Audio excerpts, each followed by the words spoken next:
जय मां अम्बे, हमारी गलतियों को क्षमा करना और हम पर कृपा करना। तारा बगल में आंख बंद करके हाथ जोड़े खड़ी है। जब माँ प्रणाम करने के लिए झुकती है, तारा एक आंख खोलती है और धीरे से प्रसाद की थाली के लड्डू उठाने लगती है।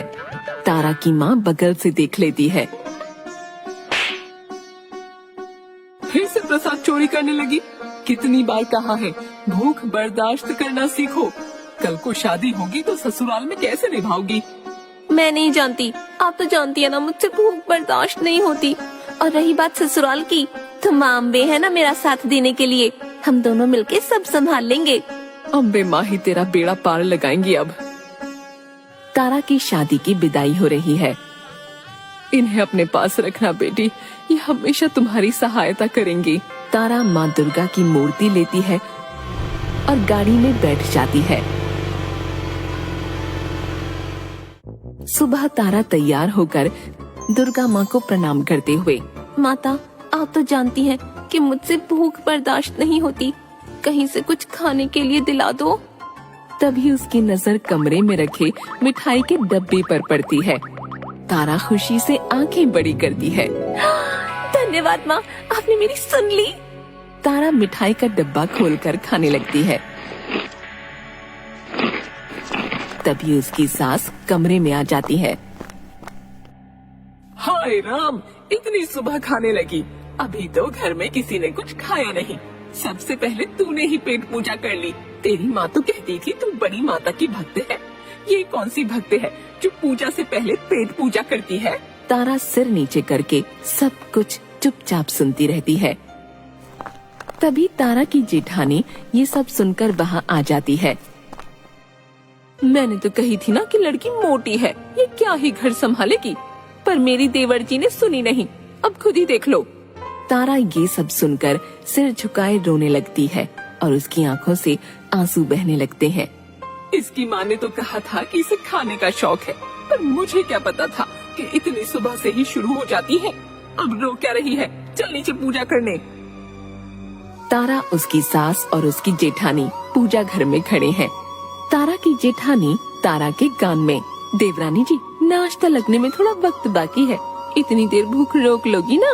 तारा सुनकर चुप खड़ी रहती है। तारा की सास दुर्गा माँ की ओर हाथ उठाकर, बोलो अम्बे मात की जय। तारा और उसकी जेठानी हाथ जोड़कर प्रणाम करते हैं।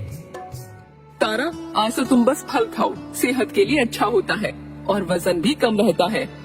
अरे माँ जी, इनसे फलों पे कैसे रहा जाएगा? इनकी सेहत तो देखिए, हम दोनों का मिला के है। तारा चुपचाप बिना कुछ खाए बैठी रहती है। क्या भाभी, आप बहुत मजाक करती हैं। इसका आज पहला दिन है, खाने दीजिए शांति से। पहला दिन है तो क्या हुआ? इन्होंने तो अपनी पेट पूजा का इंतजाम कर रखा है पहले ही। क्यों देवरानी जी? और जेठानी फिर हंसने लगती है। देखो, एक जरूरी काम से मुझे आज शहर से बाहर जाना है। मैं कल सुबह ही आ पाऊंगा।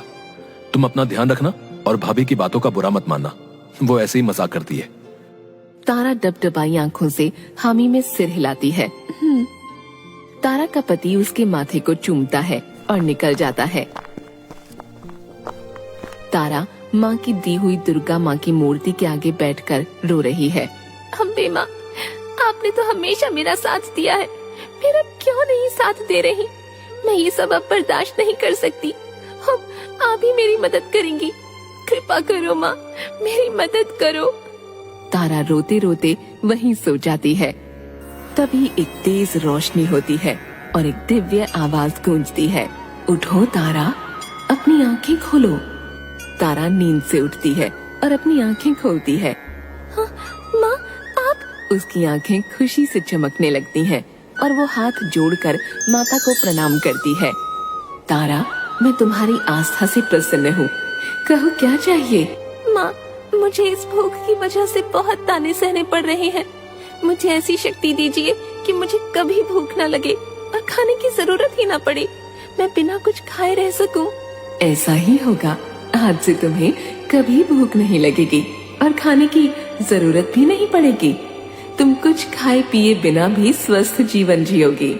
वो रोशनी खत्म होती है और तारा अपनी नींद से उठती है। ये मेरा सपना था या सच? क्या सच में मुझे वरदान मिला है? अभी देखती हूँ।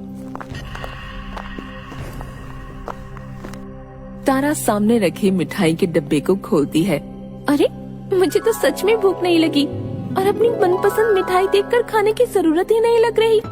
जय मां अम्बे, आपने मेरी सुन ली और मुझे वरदान दिया। आप बड़ी दयालु हैं। जय मां अम्बे।